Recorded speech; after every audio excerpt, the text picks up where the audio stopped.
8 जून 2024 को मध्य प्रदेश के इंदौर शहर में नगदमनु एक्सप्रेस अपने यात्रियों को लेकर के स्टेशन पर पहुंचती है। वो वहां पर अपने यात्रियों को छोड़ देती है। उसके बाद ट्रेन यार्ड में चली जाती है। 3 सफाई कर्मचारी उस ट्रेन की सफाई करते हैं। तभी एक सफाई कर्मचारी को उस ट्रेन के अंदर एक लाल कलर का बैग दिखाई देता है। जैसे अक्सर सफर के दौरान कुछ लोगों के सामान ट्रेन में छूट जाते हैं। वो सफाई कर्मचारी वो बैग लेकर के बाहर आता है। तभी वो देखता है कि उस बैग पर खून के निशान थे। वही उस बैग से बहुत ज़्यादा बदबू आ रही थी। इसके बाद उस सफाई कर्मचारी ने आरपीएफ को इन्फॉर्म किया। वहां पर रेलवे की पुलिस आ गई। उन लोगों ने जब उस बैग को खोला तब वहां खड़े सारे लोगों की आंखें फटी की फटी रह गई। दरअसल जैसे ही उस बैग को खोल करके देखा गया था, उस बैग के अंदर एक लाश पड़ी थी, पर उस लाश का कुछ हिस्सा मिसिंग था, जैसे कि उसका सिर, उसका हाथ और उसका पैर। इन सब चीज़ों के अलावा वो बाकी बॉडी उस बैग के अंदर मौजूद थी। अब मध्य प्रदेश पुलिस के सामने सबसे बड़ी प्रॉब्लम यही थी कि वो बिना धड़, हाथ और पैर की लाश का मुआयना कैसे करे, कैसे जाने कि ये लाश किसकी है और किसने इसके साथ ऐसी हरकत की है और इसका बाकी का शरीर कहाँ पर है। यकीन मानिए आज की जिस केस के बारे में हम बात करने वाले हैं बहुत ही ज़्यादा इंटरेस्टिंग केस है और पुलिस ने किस प्रकार से सूझबूझ से इस केस को सॉल्व किया है। वहीं इस केस में इतनी ज़्यादा ट्विस्ट है कि आप लोग भी देख करके हैरान हो जाइए। हे दोस्तों, मेरा नाम है अनिल और आज की केस स्टडी शुरू करते हैं। अब मध्य प्रदेश पुलिस को इन्फॉर्म किया जाता है। पुलिस सबसे पहले इस डेड बॉडी को कब्जे में लेती है। उसके बाद वो सबसे अहम काम करती है जिसकी यहाँ पर ज़रूरत थी।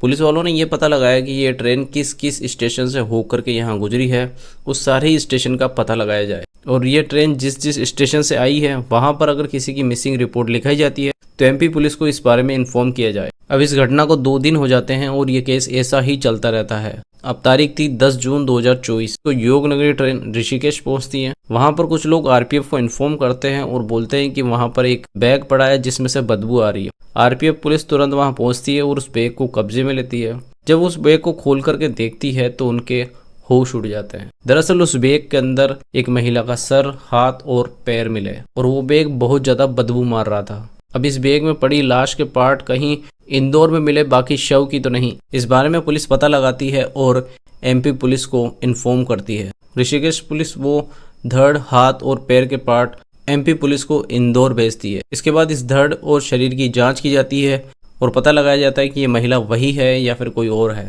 इसके बाद इस बात की पुष्टि हो जाती है कि ये महिला वही है जिसका ये धड़ है और ये बाकी शरीर है। अब इसके बाद पुलिस का सिर्फ एक ही काम था कि ये पता लगाया जाए कि ये महिला कौन है और किसने इसकी ये हालत करी है। जब पुलिस उस बॉडी की जांच करती है तो पुलिस को उस महिला के हाथ में कुछ टैटू बना हुआ नजर आता है।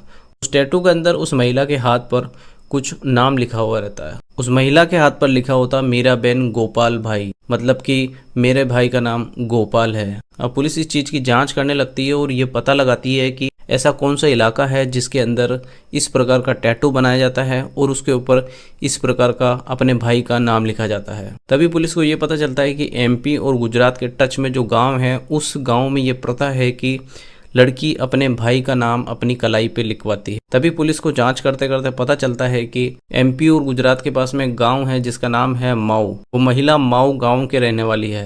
जब उस गांव में उस महिला के बारे में जांच की जाती है तब एक आदमी पुलिस वालों के सामने आता है और ये बोलता है कि मीराबेन मेरी ही पत्नी है। जब पुलिस उससे जांच पड़ताल करती है और पूछताछ करती है तब वो पुलिस को ये बताता है कि 6 जुलाई 2024 को मीराबेन के साथ उसका झगड़ा हो गया था। मतलब जो उसकी वाइफ थी उसके साथ उसका झगड़ा हो गया और वो उसे छोड़ करके कहीं और चली गई है। इसके बाद 7 तारीख को ही वो अपनी वाइफ की मिसिंग रिपोर्ट पुलिस थाने में लिखवाता है और उसके बाद उसकी बीवी का कोई भी पता नहीं है कि वो कहाँ है। अब पुलिस के लिए टर्निंग पॉइंट ये था कि उस महिला की आधी डेड बॉडी तो इंदौर मिली और आधी डेड बॉडी ऋषिकेश पहुंच गई। मतलब दोनों ही लोकेशन में इतना ज़्यादा डिस्टेंस कैसे हो सकता है? क्या ये एक ही आदमी ने किया है या फिर ये अलग अलग लोगों के द्वारा किया गया है? अब पुलिस ने इस केस को सुलझाने के लिए रेलवे पुलिस और रेलवे की मदद ली।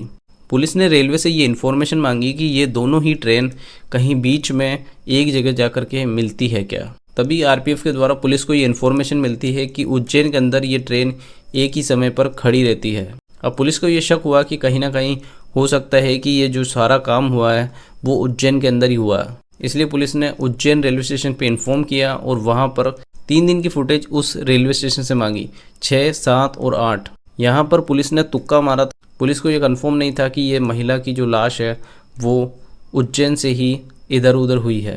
पर पुलिस का ये तुक्का सही साबित हुआ और 7 तारीख को शाम के समय उज्जैन रेलवे स्टेशन पर मीराबाई को देखा गया था। वो किसी आदमी के साथ उस रेलवे स्टेशन से बाहर जा रही थी। जब पुलिस ने उस आदमी का पता लगाया तो पुलिस को वो आदमी बड़े ही आसानी से उज्जैन में मिल गया। अब पुलिस ने उस आदमी को पुलिस स्टेशन बुलाया और उससे जांच पड़ताल करी। तभी उसने पुलिस वालों को ये बताया कि मीराबाई ने उससे एक एड्रेस पूछा था, इसीलिए वो मीराबाई को वो एड्रेस बताने के लिए उस रेलवे स्टेशन से बाहर गया था।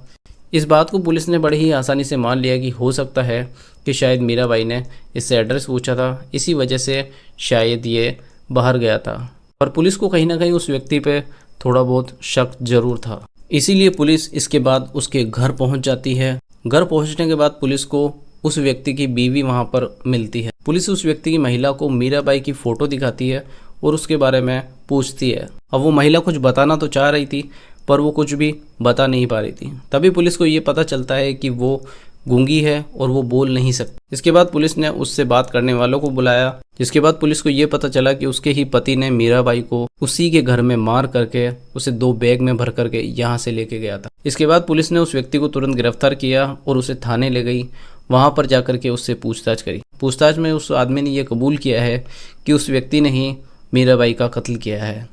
अब बड़ी बात यह है कि आखिर उस व्यक्ति ने मीराबाई का कत्ल क्यों किया, क्या वजह थी जिसकी वजह से उसने उस महिला का खून किया, उस महिला की हत्या की। दरअसल बात ऐसी थी कि मीराबाई और उसके पति की 6 जून को लड़ाई हो गई थी। इसकी वजह से मीराबाई उससे नाराज होकर के कहीं जा रही थी। तभी जैसे ही रास्ते में उज्जैन रेलवे स्टेशन आता है, वो महिला उस व्यक्ति से एड्रेस पूछती है। अब वो व्यक्ति देख लेता है कि महिला एकदम अकेली है और जिस प्रकार से वो एड्रेस पूछ रही है शायद उसके साथ कोई घटना घटी है और वो सहमी हुई है। इसीलिए वो व्यक्ति उसे पता बताने के लिए उसे बाहर ले जाता है। बाहर ले जाकर वो उसे पता नहीं बताता है बल्कि वो उसे अपने घर ले जाता है। घर ले जाने के बाद वो उसे खाना खिलाता है और उससे अच्छी तरह बात करने की कोशिश करता है। तभी वो व्यक्ति मीराबाई के खाने में नींद की गोली मिला देता है। तभी इसी के बाद वो खाना खाने के बाद मीराबाई अचेत हो जाती है और वो व्यक्ति उसके साथ गलत हरकतें करता है। वो उसके साथ संबंध बनाने की कोशिश करता है। इसके बाद मीराबाई उसका विरोध करती है और वहीं जब वो चिल्लाती है तो उसकी पास में ही उसकी बीवी वहाँ पर आ जाती है। अब उसकी बीवी गूंगी थी तो वो कुछ बोल नहीं सकती थी, पर वो इस चीज़ से उसको रोक रही थी। पर वो व्यक्ति बिल्कुल भी नहीं रुकता है और वो उस मीराबाई के साथ वही हरकतें करने लगता है। पर मीराबाई इसका पूरा विरोध कर रही थी। इसी के बाद में वो व्यक्ति उसे गला दबा करके मार देता है। उसी के घर में उसका गला, हाथ और पैर काट देता है। उसके बाद उसे वो पॉलीथीन के अंदर भर देता है। आधे शरीर को अलग बैग में डाल देता है, आधे शरीर को अलग बैग में डाल देता है। वही उज्जैन से एक ट्रेन जो एमपी जाने वाली थी उसके अंदर एक बैग रख देता है।